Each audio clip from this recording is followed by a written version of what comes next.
स्वामी समर्थ. तुम्हा सगळ्यांच्या आपल्या स्वामी सूत्र ब्लॉग या चॅनलवर मनापासून स्वागत. स्वामी भक्त हो, आज पुन्हा एकदा तुमच्यासाठी नवीन स्वामी संदेश घेऊन आलेली आहे. आजचा स्वामी संदेश नेहमीपेक्षा थोडासा खास असणार आहे, कारण आज एकादशी आहे आणि एकादशी निमित्त आज हा संदेश तुमच्या समोर आलेला आहे. तर नक्कीच स्वामींनी तुमची निवड केलेली आहे, कारण स्वामी सहजासहजी कोणाच्याही आयुष्यात जात नाही, तर ज्यांच्याशी स्वामींचे ऋणानुबंध जुळलेले असतात त्यांच्याच वाट्याला स्वामी सेवा येते.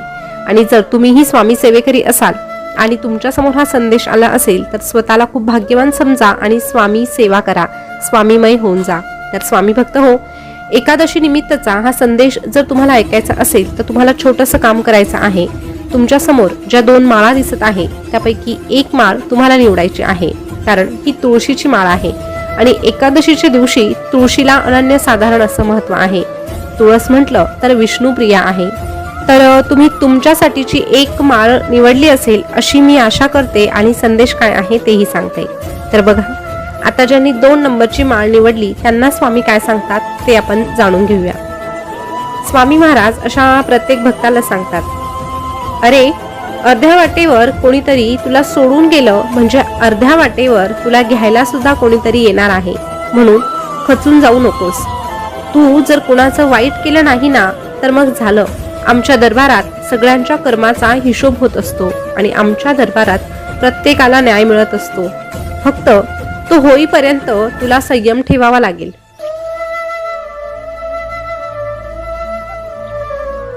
तोपर्यंत मात्र तू संयम ठेवून, आमच्यावर विश्वास ठेवून जर कायम तुझ्या सत्याच्या मार्गावर चालत राहिला तर निश्चितच तुझं सगळं काही भलं होण्यासाठी आम्ही असणार आहोत.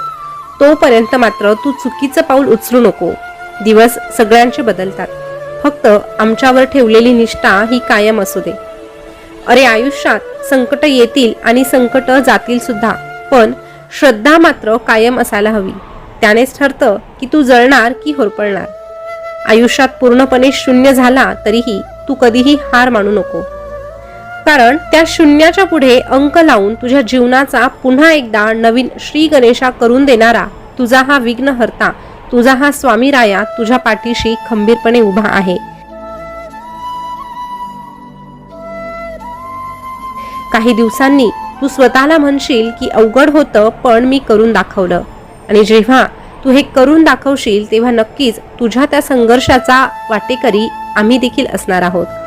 अरे जेव्हा तुझ्या मनासारखं होत नाही ना तेव्हा समजून जा की आमच्या मनासारखं सगळं काही घडत आहे, आणि जिथे आमच्या मनासारखं घडत असतं तिथे तुझं सगळं काही चांगलंच होणार असतं. हा विश्वास तू आमच्यावर ठेव. तू मागशील ना त्यापेक्षा तुला अधिक मिळणार असतं, म्हणूनच काही गोष्टी तुला ताबडतोब मिळत नाही. अरे परिस्थिती ही कधीच आणि कोणाचीच एकसारखी नसते. आज ना उद्या ती नक्कीच बदलते.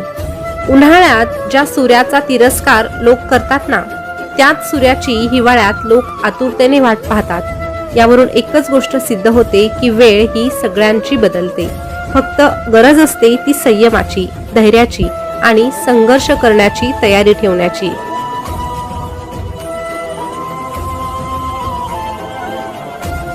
या कलियुगामध्ये जर विनाकारण कोणी तुझी बदनामी करत असेल, तुझ्या पाठीमागून चूक नसताना जर कोणी तुझी चूक काढत असेल, तर अशा वेळेस तू फक्त शांत राहा. अरे तुझ्याबद्दल झालेली चुकीची चर्चा जेव्हा तू शांतपणे ऐकतो आणि त्यावेळेसही तू तुझ्या मनावर ताबा ठेवतो, सतत आमचं नाम जपतो, तेव्हा आपोआप त्या प्रसंगाला सामोरं जाण्याची शक्ती आम्ही तुला देत असतो. अरे खऱ्या अर्थाने त्याच परिस्थितीत तुझी परीक्षा होत असते.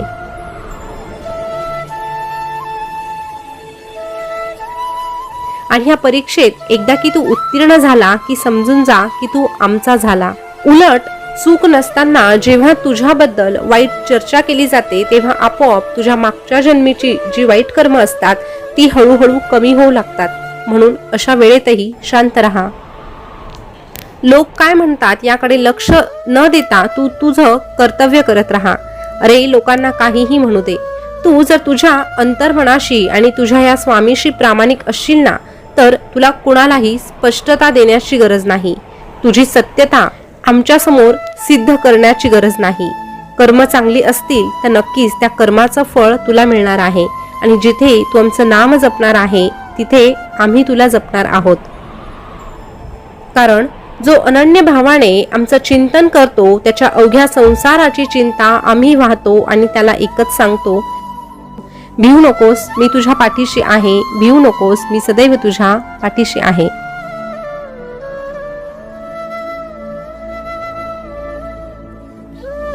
स्वामी भक्त हो, आता ज्यांनी 1 नंबरची माळ निवडली आहे त्यांना स्वामी महाराज काय सांगतात बघूया.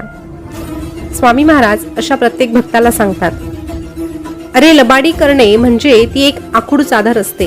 तोंडावर ओढली तर पाय उघडे पडतात आणि पायावर ओढली तर तोंड उघडं पडतं. म्हणून माणसाने स्वतःच्या आचाराशी आणि विचारांशी प्रामाणिक असायला हवं.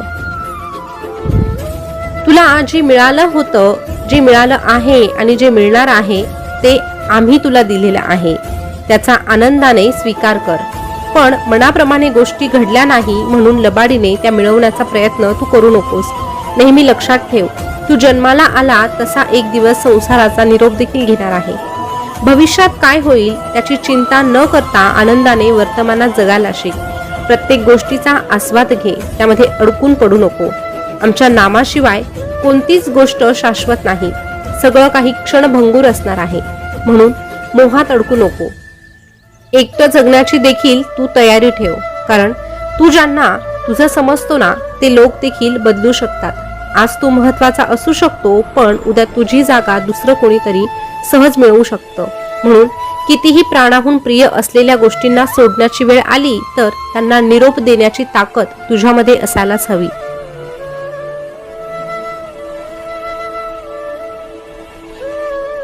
मग त्या वस्तू असू दे किंवा कोणी व्यक्ती असू दे.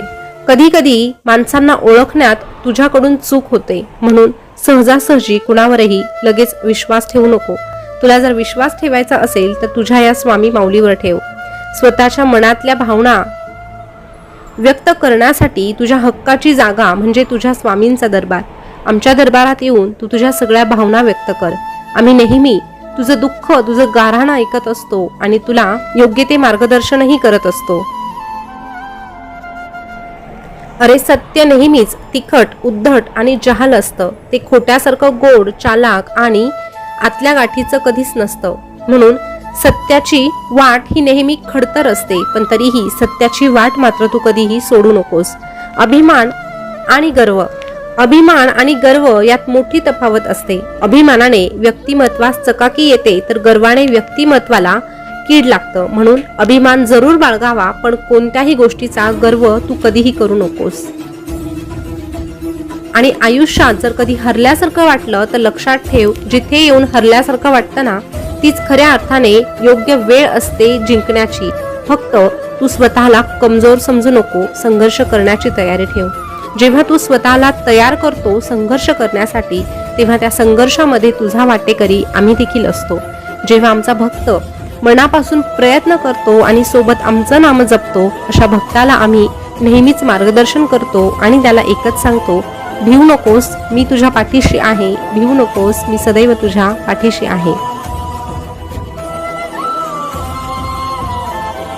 स्वामी भक्त हो, तुम्ही कोणती माळ निवडली होती हे कमेंट करून नक्की कळवा आणि एकादशी निमित्तचा हा संदेश तुम्हाला कसा वाटला हे देखील कळवा. पुन्हा भेटूया नवीन स्वामी संदेश घेऊन. तोपर्यंत स्वस्थ रहा, मस्त रहा आणि आपले स्वामी संदेश ऐकत रहा. धन्यवाद.